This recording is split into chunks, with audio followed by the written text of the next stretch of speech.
Olá, hoje é segunda-feira, 9 de fevereiro de 2026. E olha, o que a gente tem aqui hoje é um verdadeiro mapa do mercado global. Um mapa bem denso. Pois é, fontes de todos os lados, notícias de última hora, análises estratégicas. Nossa missão aqui é tentar juntar todas essas peças. Exato.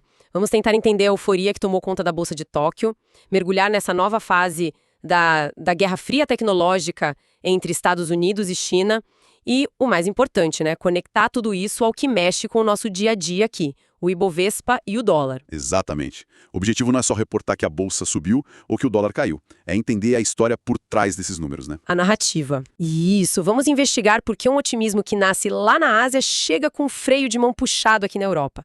E como, no fim das contas, a orquestra inteira ainda toca a música que o Banco Central americano decide reger. É um quebra-cabeça complexo, mas as peças se encaixam. Certo, então vamos começar pela peça mais barulhenta do tabuleiro hoje, a Ásia. Sem dúvida. O índice Nikkei no Japão disparou mais de 4%. Isso não é um movimento qualquer. O que está acontecendo por lá? Então, o mercado já deu até um apelido para isso, Fábio. Takaichi Trade. É uma reação de euforia, assim, total, à vitória da primeira-ministra Sanae Takaichi. Ah, sim. Ela chegou com uma plataforma econômica que as fontes descrevem como de alta pressão. Basicamente, prometeu abrir a torneira dos gastos públicos para tentar, de uma vez por todas, tirar o Japão de décadas de deflação. E o mercado comprou a ideia. E como comprou, adorou a promessa. O Nikkei 225 voou, fechando em 56.457 pontos, uma alta de mais de 4%, e Hong Kong foi na onda, subiu quase 2%. Uma economia de alta pressão. Isso soa como pisar fundo no acelerador. Mas essa euforia toda, ela é sustentável ou é só um pico de açúcar, uma reação inicial? Essa é a pergunta de $1 trilhão, né? No curto prazo funciona, o mercado ama estímulos, só que é uma aposta altíssima. O Japão está tentando resolver um problema crônico com uma dose cavalar do mesmo remédio que outros países usaram e que, gerou inflação. Claro. A grande dúvida é se a cultura deflacionária japonesa, que já dura 30 anos, vai finalmente ceder ou se essa política vai só criar uma bolha gigantesca. E essa onda de apetite por risco chegou na Europa, mas, pelo que eu vi nos materiais, foi uma marola, não foi um tsunami, né? Por que essa cautela por lá? Chegou, mas de forma bem mais contida. A gente teve um marco simbólico, com o FTSE 100 de Londres batendo 100 mil pontos, mas o DAX na Alemanha, por exemplo, subiu de forma bem tímida, menos de 0,5%. O que é fascinante aqui é a interpretação do mercado europeu. Eles não estão olhando tanto para o Japão, mas sim para os Estados Unidos. Ah, sempre olhando para os EUA. Sempre. A aposta deles é que o ciclo de alta de juros por lá pode estar no fim, o que aliviaria o custo de crédito para as empresas europeias. Ou seja, a Europa está comprando risco, mas com o olho no maestro principal, que é o Fed. Faz todo sentido. Mas tem um detalhe nos dados que me deixou intrigado. Em meio a esse otimismo todo, o VIX, o famoso índice do medo, deu uma leve subida. Não é nada alarmante, está em 18 pontos, mas é contraintuitivo. É uma ótima observação. Se está todo mundo comprando, por que o medo está subindo, mesmo que seja só um pouquinho? Como se o mercado estivesse celebrando, com um olho na festa e o outro na porta de saída. Essa pequena alta no VIX é o sinal de uma ansiedade de fundo, e as fontes indicam que a origem disso são os debates cada vez mais acalorados nos Estados Unidos sobre a autonomia do Federal Reserve. Quer dizer, a festa é o estímulo, o dinheiro fácil. Mas a porta de saída é o medo de que a política comece a ditar os juros, e não a economia. É isso. Exatamente. Se isso acontecer, a credibilidade do dólar, que é a base de tudo, fica em xeque. O verdadeiro risco sistêmico que o VIX talvez esteja sinalizando não é um crash, mas sim quem está pilotando o avião. Exatamente. O medo não é da turbulência, é de perder a confiança no piloto. Se os mercados começarem a acreditar que as decisões do Fed são políticas, todo o cálculo de risco global muda. E essa pequena alta do VIX é o primeiro sintoma dessa desconfiança. Ok, isso nos leva diretamente ao epicentro de toda essa mudança, o Japão. O material fala que o país está num momento de transformação estrutural. Isso é muito mais do que só uma eleição, né? O que significa na prática?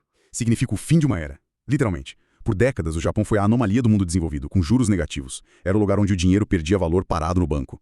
Agora, o Banco do Japão, o BOJ, está virando essa página. A taxa de juros já subiu para 0,75% e a sinalização é de mais altas.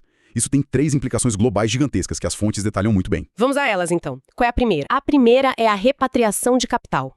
Pensa nos fundos de pensão, nas seguradoras japonesas. Eles administram trilhões de dólares e por anos foram forçados a investir esse dinheiro fora do Japão para conseguir algum retorno. Claro, para render alguma coisa. Exato. Agora, com os títulos do governo japonês pagando juros decentes, a tendência é que eles comecem a trazer esse dinheiro de volta para casa. Então a gente está falando de uma montanha de dinheiro que pode sair de mercados como os Estados Unidos, Europa e até dos emergentes como o nosso.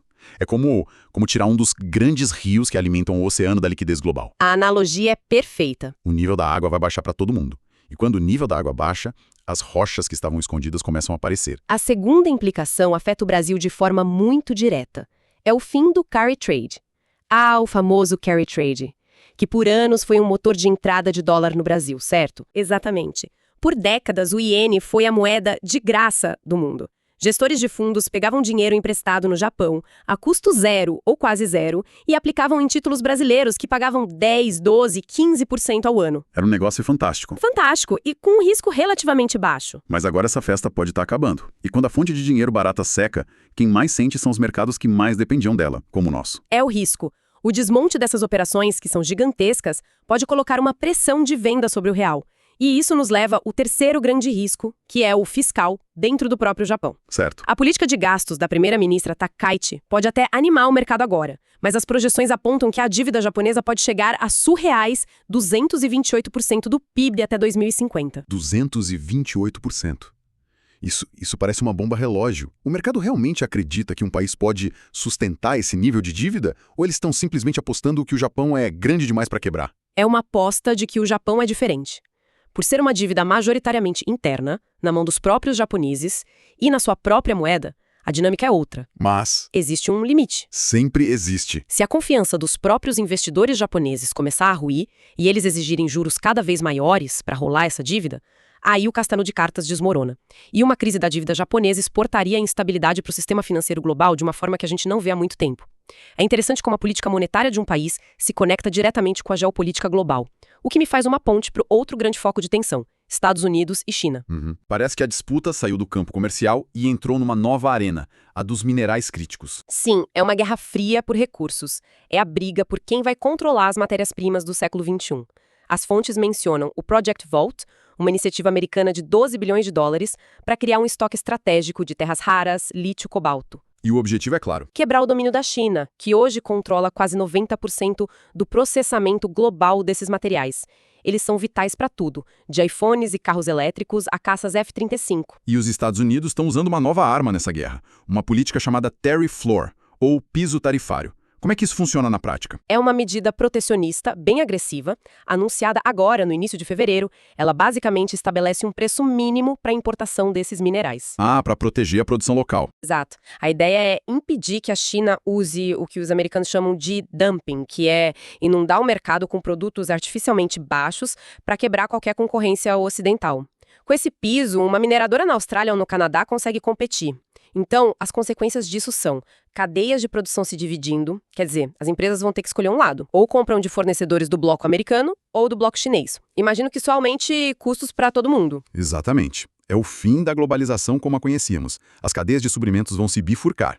Uma empresa de tecnologia vai ter que decidir se a sua linha de produção vai ser China Free para poder vender para o governo americano, por exemplo. Nossa. E a China, claro, já retaliou com suas próprias restrições de exportação, o que mantém a pressão de alta nos preços de componentes eletrônicos. E onde o Brasil entra nessa história?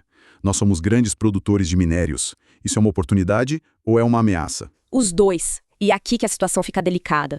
As fontes apontam uma oportunidade estratégica clara para o Brasil se posicionar como esse fornecedor confiável para o Ocidente, fora da esfera de influência chinesa. Mas a gente consegue fazer isso? Essa é a questão. A gente consegue ser um parceiro confiável para os Estados Unidos, enquanto a China continua sendo, de longe, nossa maior cliente de minério de ferro? Não corremos o risco de tentar agradar os dois lados e acabar não agradando ninguém. É um equilíbrio muito, muito difícil. Essa tensão toda, seja a monetária vinda do Japão ou a geopolítica entre eu e China, acaba sendo precificada em um lugar, certo? Tudo nos leva de volta ao grande maestro da economia global, os juros americanos. Sempre. O material é muito claro. A trajetória dos títulos do Tesouro, os Treasuries, dita o ritmo de todo o resto. Sempre. O rendimento do título de 10 anos, que hoje está ali na faixa de 4,22% a 4,24%, é a referência para o custo do dinheiro no planeta. É como se ele fosse a força da gravidade do sistema financeiro. Quando a gravidade aumenta, fica mais difícil e mais caro para qualquer um decolar. Perfeito. E para as bolsas de valores, o efeito é direto. A conta que se faz para avaliar uma empresa pega os lucros futuros dela e os traz a valor presente.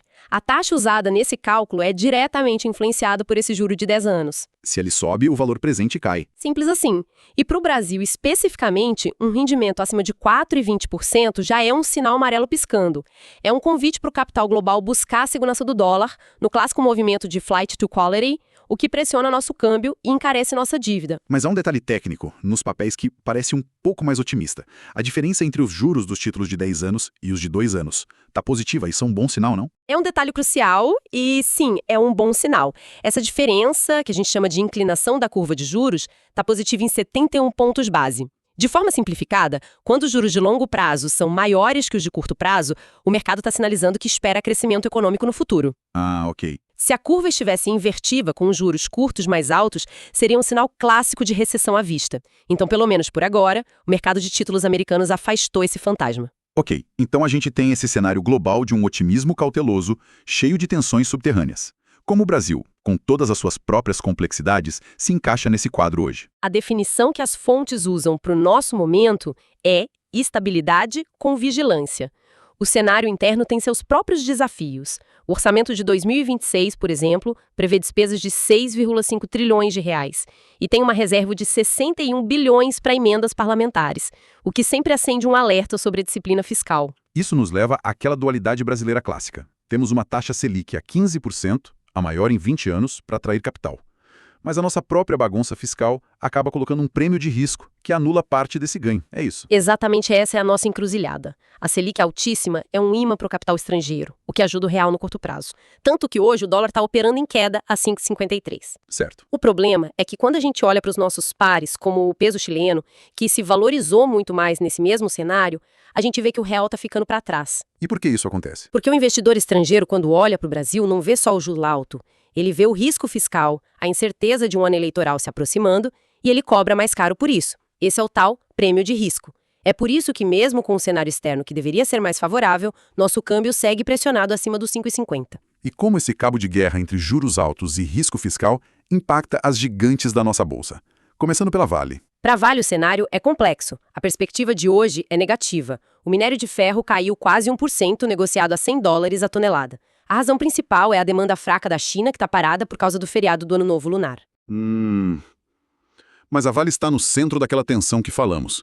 O Ocidente quer seus minerais estratégicos, mas seu pão com manteiga, o minério de ferro, depende totalmente do humor da economia chinesa. É uma posição muito delicada. E para a Petrobras, a pressão parece ser de baixa também. Também. O petróleo Brent caiu para menos de $68 o barril. As fontes mostram um relatório do Goldman Sachs projetando preços ainda mais baixos para 2026, por conta de um aumento da oferta global. E tem a questão do Irã, né? Isso. Temos a notícia de que os Estados Unidos e o Irã vão continuar as negociações nucleares. Isso diminui o risco geopolítico no Oriente Médio, o que para o preço do petróleo significa menos pressão de alta. Então, para a Petrobras, o cenário de preços hoje não ajuda. Então, o resumo da ópera de hoje é: a gente pega uma carona no otimismo que veio do Japão, mas é uma carona cautelosa, porque o motorista principal, os juros americanos, ainda está no controle. E a disputa entre China e US por recursos joga uma sombra de incerteza sobre tudo. Perfeito. Para o Brasil, o resultado é um dia de leve alta na bolsa e queda no dólar, mas com a atenção toda voltada para os discursos de membros do Fed à tarde, que podem mudar tudo. É uma ótima síntese. Mas isso nos leva a uma reflexão que vai além do pregão de hoje. Toda essa discussão sobre a reorganização das cadeias globais, impulsionada pela disputa por minerais críticos, coloca o Brasil numa encruzilhada. E qual seria a provocação final a partir disso? As fontes deixam claro que os Estados Unidos estão montando ativamente um bloco comercial de minerais críticos com seus aliados, para fazer frente à China. O Brasil é um dos maiores produtores desses recursos no mundo. A questão que fica é: como o país vai se posicionar nesse novo tabuleiro? Tentar se alinhar a esse bloco ocidental, arriscando a relação com o nosso maior parceiro comercial, a China, ou tentar manter uma posição de neutralidade, correndo o risco de ficar de fora das novas cadeias de valor? A escolha que for feita pode redefinir nossa política industrial e nossas alianças estratégicas para as próximas décadas.